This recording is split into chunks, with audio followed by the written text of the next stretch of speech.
Hello friends, today we're going to talk about the book The Daughter in Time and its historical claims about the Princes in the Tower controversy.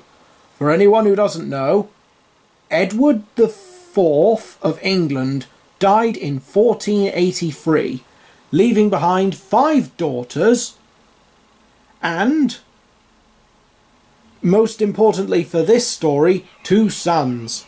Edward, who became Edward V, and Richard, being 12 and 9 respectively. For a multitude of reasons, they were replaced on the throne by their uncle, who became Richard III, and taken to the Tower of London, from whence their fate is unknown, with much speculation on the subject. The novel we are talking about today is one of those. I would like to stress that this video is not a statement by Ed of History on what happened to the princes, but a scrutiny of the arguments in the novel, for which I would like to introduce Ed's brother, Thomas People. With both a degree in classical civilization and literature and an MRes involving media depictions of the past, he is also the first guest on the channel. He will put the arguments in the book forward, and Great Person History, who you'll meet in a minute, will put them through their paces. So, Tom, I welcome you to the chair. This is the novel then, The Daughter of Time. Although when it was published in the 1950s, it probably wasn't on a Kindle. At the time it was written, Josephine Tay was one of Britain's leading crime writers, and probably her most popular creation was Inspector Grant. Now, Inspector Grant, in this story, is laid up in hospital after breaking his leg in a raid. And whilst he's doing this, trying to recover, someone shows him a picture, presumably meant to be this one. And he thinks of this man, oh, he's a lovely guy, he must be a famous judge, man known for his fairness or his sense of justice. When he found out it actually a picture of Richard III, Grant, who has a very good knack for telling people by their faces, becomes convinced there must have been a mistake, and that the man who looked like this could never possibly be a child killer. So he then spends the rest of the book investigating the case and comes to the conclusion that Richard was an innocent man and was framed for the murders by the real perpetrator. The man who had Richard I would always be known as Henry Tudor, but because he did win, is known to history as Henry VII. Now, I know some people are going to say, but it's a novel, does it matter, does it need to be scrutinised? Well, the problem is, the book asks you to take it seriously. In fact, there's a scene where Grant is discussing the case with an American student, who explains to him the best ways to gather historical data and the best sources to be relied upon. So they can't duck out of scrutiny. Oh, I'm Great Person History Duck, by the way. Claim 1. Richard was a kind, noble man, beloved by his people.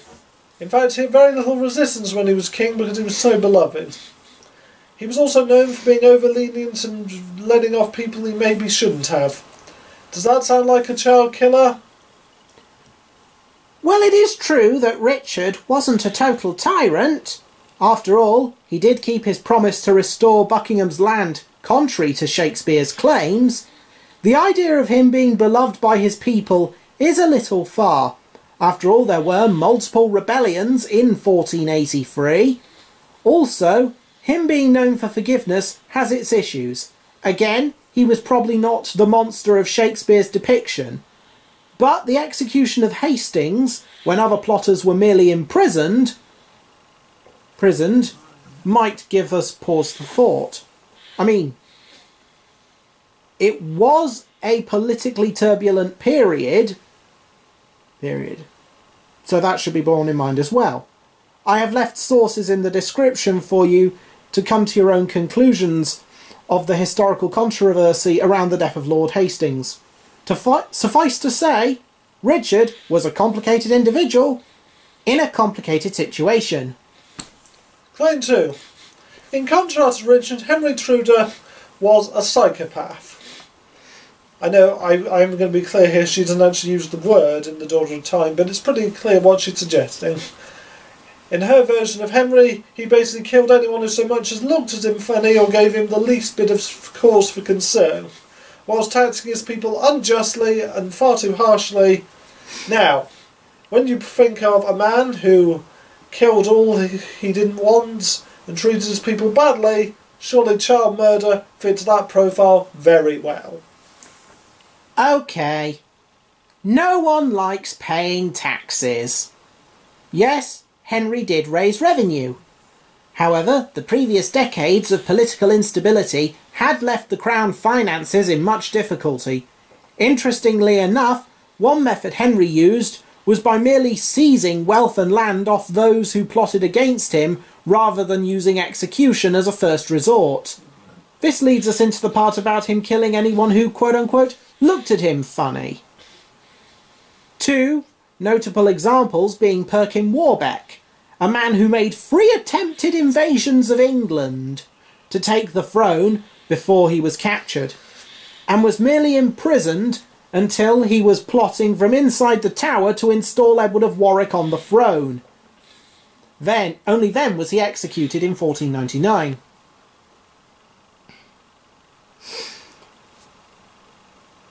Lambert Simnel being another notable example.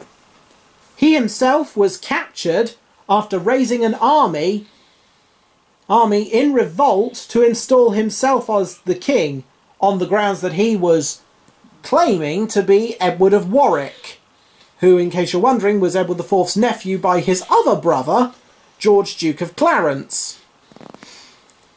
After capture, Henry VII spared him and put him to work in the royal kitchens.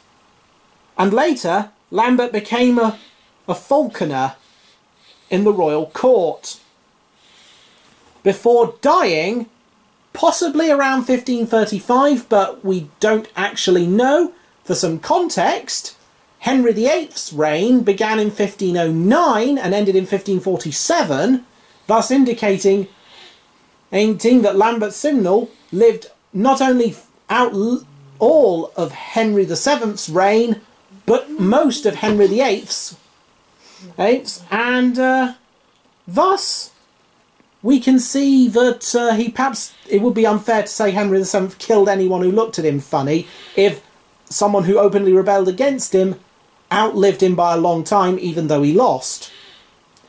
Hence, I think it's fair to say Henry VII was a complicated individual in a complicated situation. People like Shakespeare try to suggest that Richard killed the princess for ambition. But Richard didn't have such ambition. In fact, he was a caring man who never even wanted to be king. He only took the throne because irrefutable evidence that his nephews were illegitimate, coming from a man who had no reason to tell a lie, couldn't be ignored. Richard had 2 choices: take the throne for himself and at least protect the family, or find the family lose everything because the evidence against his nephews was uncontestable. Uncontestable is a little bit strong.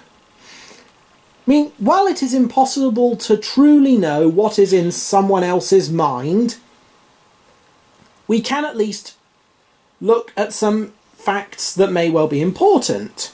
Firstly, the bishop in question, who provided the so-called irrefutable evidence, and who apparently had no reason to tell a lie. Robert Stillington. He had been a Chancellor of England during Edward IV's reign, and had been involved in politics for a long time. Interestingly enough, during Henry VI's brief restoration, he wasn't Chancellor of England. But he'd been involved in politics for a long time, and interesting fact about Edward IV is that he imprisoned Robert Stillington at one point. So he may have had so maybe he had a grudge against the previous monarch. The delay may also lead to the question of whether he doubted what was claimed. Also, there is debate as to what the betrothal was, because the claim was that when Edward married Elizabeth Woodville, that was bigamous because allegedly he'd been betrothed to someone else. However, that arrangement, for what that even was, is questionable. Some have argued it was a consummated betrothal, which would have meant a marriage in those days. Other sources seem to indicate that it was about buying a house. So with such variation on what this evidence actually was evidence of, it's fair to say that there probably was some doubt which may have left Richard a bit more choice in whether to believe that they were legitimate or illegitimate. Claim 4. Richard had no motive to kill the princes. Once the Titulus Regius had been passed, the act that disbarred them from the succession, they were no threat to Richard. Whereas, because Henry had to repeal it in order to re-legitimise his wife, they were now back in line for succession and a threat to Henry. In short, Richard had no reason to kill the princes, Henry did. There is one exception to that idea, ironically proved by Henry's actions. Anyone could just refute the act, win the throne in battle, and then repeal the act. Kind of like what Henry did after Bosworth. And there were people who didn't like Richard. Not everyone, but a lot of people did. So if you wanted to make an anti-Richard coalition, it's possible to do the same. Just come in, repeal the act, say that they're perfectly okay, use the princes as a figurehead for your new regime. Richard, of course, had made himself somewhat unpopular with the southern nobility by giving a load of perks and stuff to the northern nobility. Now Richard, all this information was something Richard himself knew. Claim 5. Right after Bosworth Field, Henry VII, as he became, passed an Act of Attainder. In that Act of Attainder, he fictionally claimed to have been king on the day of Bosworth, which would have at least implied those who fought for Richard on the day of the Battle of Bosworth were traitors. So if Henry was ready to tell a lie, why was there no mention of the supposedly totally truthful allegation of Richard killing the princes? If Richard had killed the princes, Henry would have told everyone he had, at the same time that he was making other stuff up. Why didn't he? Because they were still alive. Okay. True enough, there's no direct reference to the death of the princes in the Act. However, the princes being alive is not the only reason. After all, making big accusations against the Yorkists could have been contrary to Henry's interests. After all, he was relatively new on the block. A lot of people didn't know him. Because he'd been hidden away on the continent, as it were, in the courts of France and Brittany, so he wasn't particularly well known, and he may have been trying to keep the peace.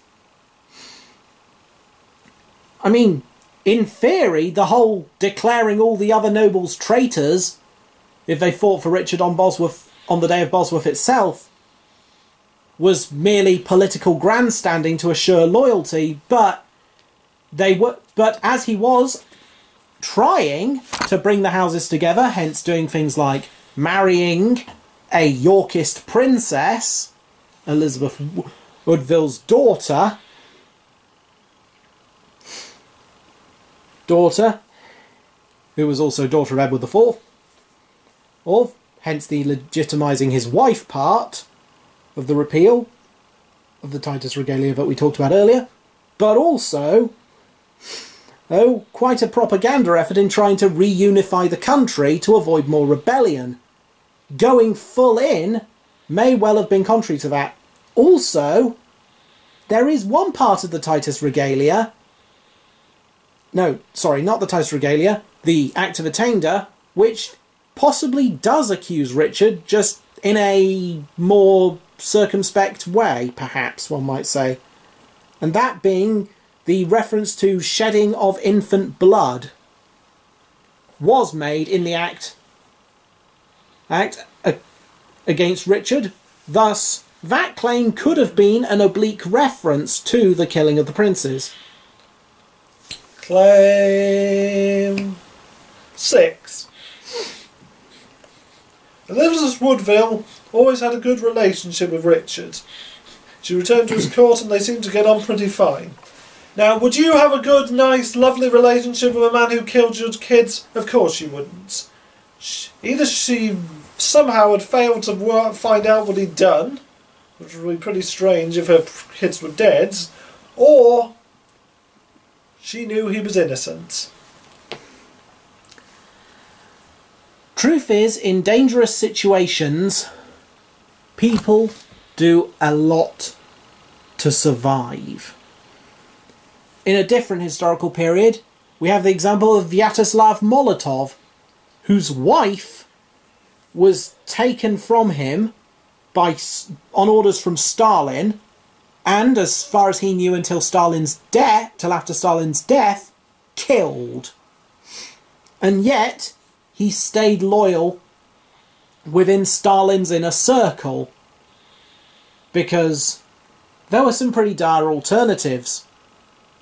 And while this is not saying Richard III was some kind of medieval Stalin, it is true to say that in a politically volatile situation like Wars of the Roses England, where threats and plots were abounding, it could be dangerous to openly oppose the king.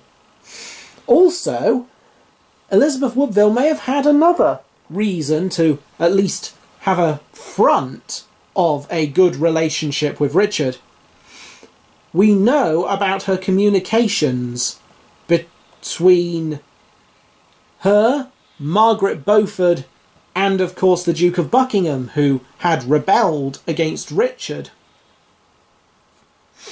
So, trying to be close to Richard might well be a good way of bringing him down from the inside, connecting with allies, and doing other such things that a resistance circle might need, because for Margaret Beaufort and her son Henry VII, they were in Brittany, somewhat out, and France, somewhat out of the loop, whereas Elizabeth Woodville was essentially the eyes, ears and communication node in England, which they would need in order to arrange a network of alliances to oust Richard. And the final claim. This is the clincher, okay? No rumours, no suggestions, no conspiracy theories about the disappearance of the princes exist in Richard's reign. Apart from a handful of people who were Tudor sympathisers, no one thought anything strange had happened. No one was concerned about the fate of the princes until after Henry takes the throne. That says one thing. The princes were safe and well until Henry Tudor took the throne and murdered them. Let's be fair to Josephine Tay. Evidence came to light after the book was written that does bring problems to this claim. For a start, we have evidence that Guillaume de Roquefort... Sorry, my French and my Latin are not very good.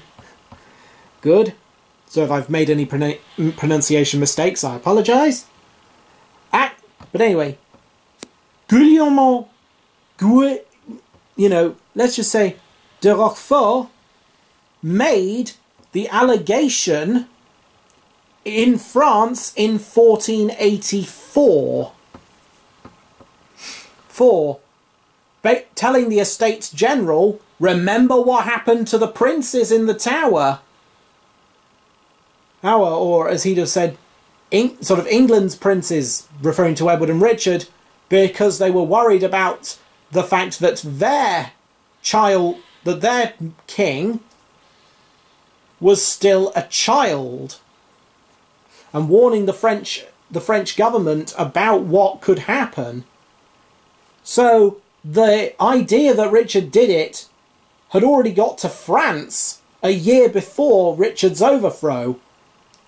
Also, while Richard never publicly displayed the princes, there is evidence that he himself professed his innocence of the crime prior to Bosworth. I mean, he couldn't really claim that he hadn't done it after he'd been killed, and thus, while he was still alive, saying he didn't do it would suggest that there were rumours at the time. Otherwise, why would he tell anyone that he'd never done it? So, thanks. Thank you for watching Ed of History. We'll be back with more. Okay. Hey, thank you for watching. Thank you to Tom for joining us. And to Tom, and for all you who have been watching, it was lovely having you here.